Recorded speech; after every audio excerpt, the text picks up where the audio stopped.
Hello and welcome to the latest edition of the Packaging Europe podcast. My name is Elisabeth Skoda and I'll be your host today.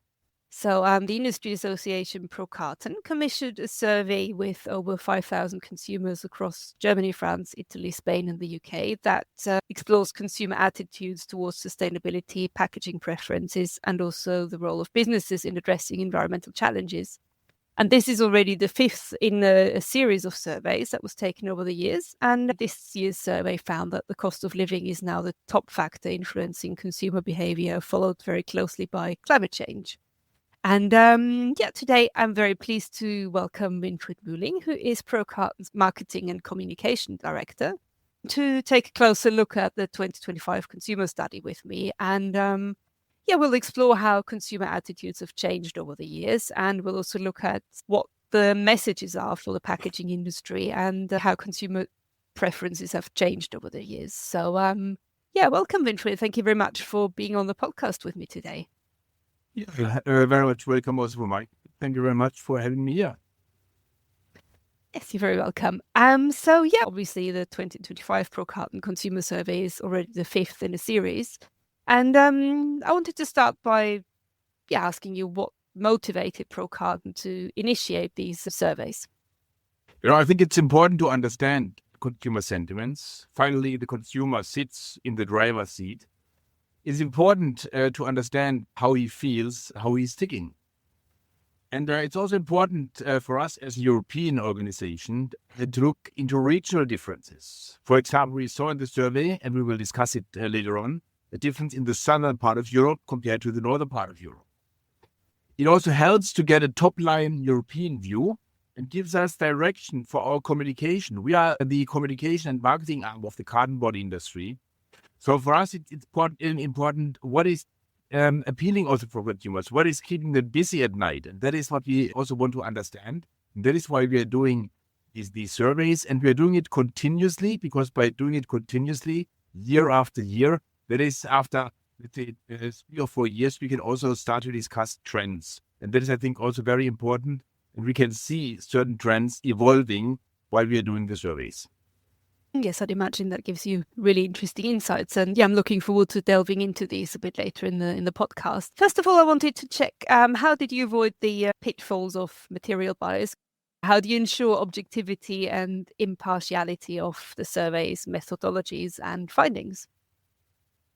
Yes, I think the most important part here would be that we are using independent third-party provider in order to do the survey for us. And it's also a benefit that we stay with the same provider over the years, because then you keep the same processes in place, you keep the same methodologies, that is all a stable environment. And we are also not setting any target results for a wishful outcome of the survey. We just simply do it, put the questions in, and we try to keep 80% of the questions more or less the same as they were in the previous years, and just add in 20% of the questions that are updated. Because we are living in a very dynamic environment, in a very dynamic world. And then also we have some latest topics that are of interest for the industry, and of course also of interest for our customers and for the users of the results. That makes sense, yes. And I was curious to find out, could you talk a bit more about how broader trends and developments within the world have been reflected in answers to the survey?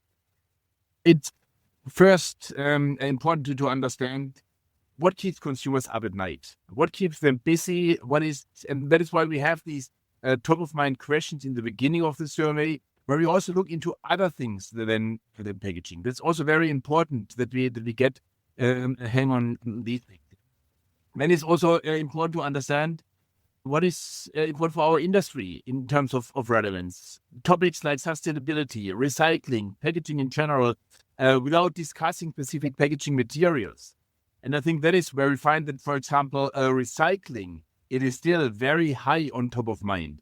And we were also a bit, surprised by the way that consumers in the meantime make a link from, for example, trees, the positive benefit of trees, planting trees, what positive benefit this has on the environment.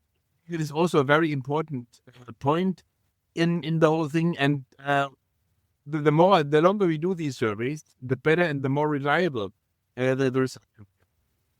Yes, that makes a lot of sense. And let's zoom into the results of the latest consumer survey. What were your highlights of it, and what key trends stood out particularly for you from the survey?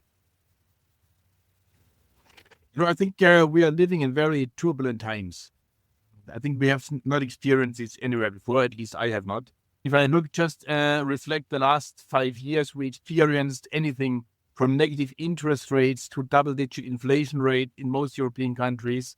And I think for most of us, this is the first time that we're going through these high volatility and high uncertainty time. Geopolitical things play in. I attended a conference last week, and in this conference, the elephant in the room was Donald Trump.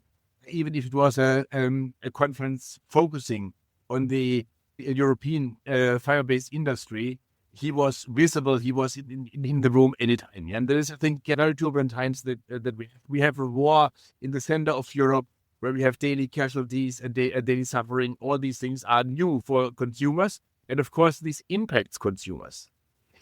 What we could clearly see as a result, climate change. It is still very, very high on the agenda for consumers. And there is still a difference between the southern part of Europe and the northern part of Europe. In the southern part of Europe, where the climate change and the impact of the climate change has arrived many, many years ago already, we see that climate change still is the number one. Even with all these turbulent times we have, it's still the number one issue. In Italy, in Spain, in France, it still made the number one issue, climate change, still ahead of all the economic troubles and all the economic uncertainties that there are. And that is, I think, a remarkable thing. We are also very much impressed how much recycling is still there. 50% of consumers told us this year that they are recycling more than they did 12 months ago. So they very clearly connect the positive impact of recycling, keeping products, keeping materials in the loop that is seen, that is considered as the biggest positive impact on mitigating the negative impact of climate change. And of course, one thing when we looked at the packaging features, that is also a question we put in. It is still ease of recycling that makes it the number one packaging feature. It's not the functionality of packaging anymore. If we would have done this survey 10 years ago, easy opening, reclosability, easy closing, this would have been the things that comes out. This changed dramatically. Now the main differentiator when it comes to packaging has become ease of recycling. The consumer does not want to be troubled what to do with the packaging after use. This must be clear, this must be transparent, and he wants to have a good feeling that also after use, he doesn't have any negative impact on climate change. Maybe another figure I want to put in here is how many people, how many consumers have already the end of life in mind when they are at point of sales. Yeah, and I think that is a very critical figure. And I can say here that more than 50% have the end of life in mind before or the moment they buy the product. This is a very important message for brand owners out there, that the consumers do not want to be troubled with how to manage a package after use. This is very much top of mind on consumers' mind at time of purchase. And of course, a very positive thing now when I can look into the carton board side.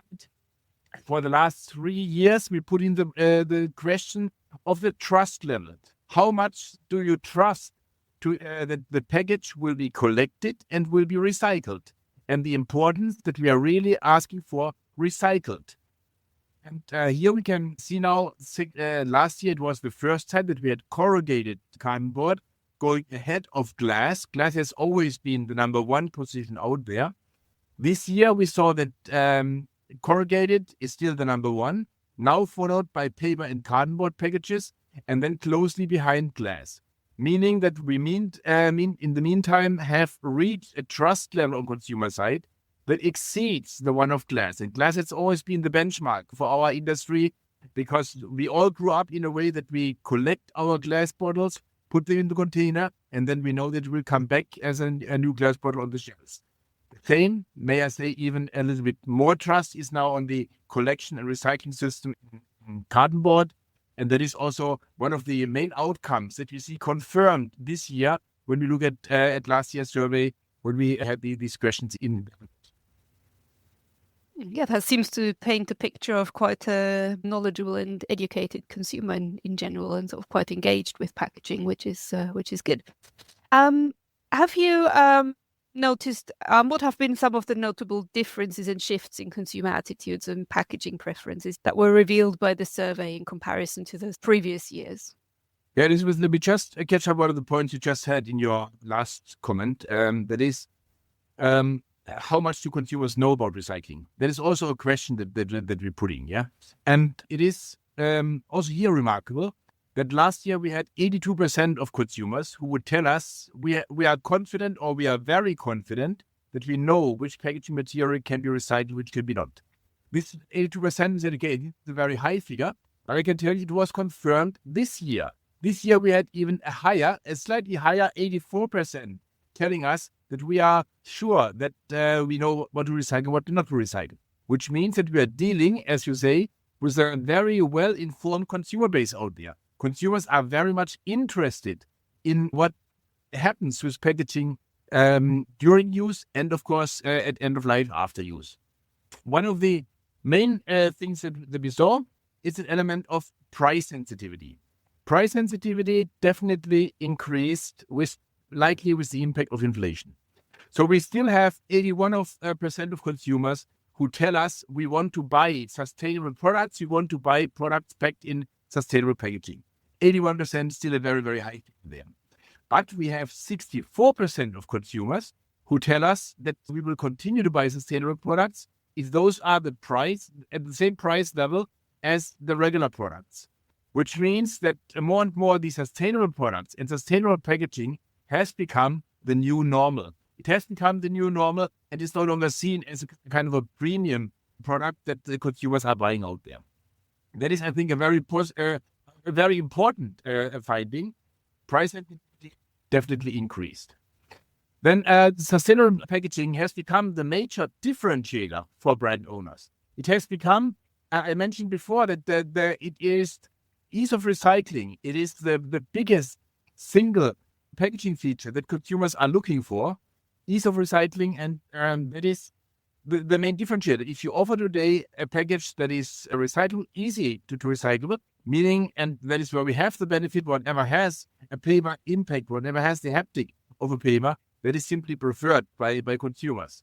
We also put in the question that is the top of mind question we have in the beginning of the survey, where we ask if you have the choice of a product being sold in a carton package or being sold in a plastic package, what is your preference? And this top of mind score continued to increase over the years. 2 years ago it was at 82%. Last year it was at 87%. This year it further increased to an 89%.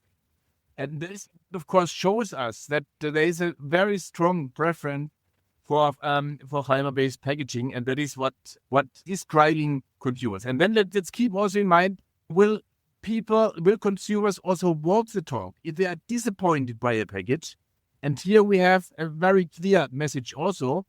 40% of consumers, same result as we had last year, changed the brand just for reasons of packaging in the last 12 months. Nearly 1 out of 2 consumers changed the brand just for reasons of packaging. That shows us very clearly that packaging has a major impact when it comes to building a brand loyalty, has a major impact when it comes to driving. You hinted at some regional variations in survey responses, especially about climate change. And I was wondering, have you noticed any more on other topics, and what do these variations indicate about consumer behavior? I think the attitude towards the environment, yes. Here in Germany, Germans have always been the role models, have always been the best students in class. This changes. Yeah? This changes, and we see now that people in Southern Europe, Italy and Spain, when it comes to recycling activities, on the question, did you recycle more than 12 months ago? we get 60, 70% of people who would reply, yes, we recycled more than we did 20 months ago. So we see these countries very clearly catching up. A certain level of may I say, complacency that we are reaching in Germany is not yet coming down, but it stays at very high levels. Then, of course, what I mentioned before, the importance of climate change. Yeah? In France, Italy, and Spain, climate change is still the top concern people have. Despite the wars going on, despite the economic pressures that they are under, climate change is still the number one. They feel climate change much more than we do in the northern part of Europe. They experience climate change with major trouble in terms of weather conditions, with a dry period, with fires, all these kind of things, and they really arrive. And that is why climate change plays a major role, which might have immediately then an impact on certain behaviors. That is definitely what we see on the regional side, that southern European countries, we see a much bigger concern here than we have in the north. And that is, of course, a little bit of a warning. We might say that people in the southern part of Europe are a little bit ahead of the curve. They are ahead of the curve, what you can expect in UK, what we can expect here in Central Europe to come. Yeah, we will definitely go down the same venue. Yes, that makes a lot of sense, that it's only going one way, isn't it, unfortunately? And I also wanted to ask similarly about if there were any demographic variations within the responses of to the survey. I think we saw some demographic variances, and we saw especially the younger generation. We see that they are much more critical to themselves, that they are much more willing to also take responsibility for managing the climate change. Yeah, so you can see that also on the questions on recycling, we see an attitude of responsibility that comes with the younger generation. At the same time, we also see that they are less forgiving when it comes to recyclability and overpacking. Yeah, you fool a young consumer only once, and then he will change immediately to another brand. So on the question of the impact of packaging that it had on purchasing decision, when we had an average in Europe of 40% who would have changed the brand because of the packaging alone, for the younger generation, for the 18 to 29-year-old, this was a 57%.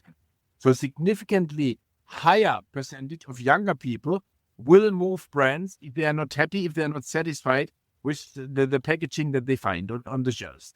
And that means that is also where brand owners need to be prepared for. The generation that is coming will be a lot more critical, will be asking a lot more questions, many more questions, is a lot more interested in the impact of a purchasing decision that it has at the environment and that it has on the end of life. It seems that young people are a bit more engaged. It's also maybe a reason for hope for the future, I'd imagine. Yeah, it will. So sort of as we're heading towards the end of the podcast, I wanted to ask you, what role do you see packaging playing in shaping consumer perceptions of brands, and how does the Pro Carton survey inform this discussion? Well, I think packaging is the first thing at point of sales that consumers interact with. It's the first point of contact with the product. In order to drive a positive purchase decision, it has to be convincing at first sight, meaning attractive in design, safe in protection, easy to recycle. Let's keep this ease of recycling really very, very high. 65% of consumers tell us ease of recycling, it is the single most important packaging feature. And the consumers have end of life in mind when they make the purchasing decision. They do not want to be troubled. What do I do with the packaging once I consume the product? And of course, packaging today has become increasingly a decision accelerator. You're competing on the shelf with 4 or 5 different products, and your product has to stand out. And these elements are very, very critical in order to create the brand loyalty. So I think the role of packaging, it's increasing more and more. And my final question, just to sort of build on what you just said, looking ahead, what calls to action do you see for the packaging industry and the carton industry in particular? Of course, we see the results that came out as a confirmation of the good work our members are doing out in the field. And so the consumers voted for cardboard collection and recycling infrastructure the second year at highest levels, the second year higher than glass. This is, first of all, an acknowledgement that we really take. And at the same time, of course, this acknowledgement comes with responsibility.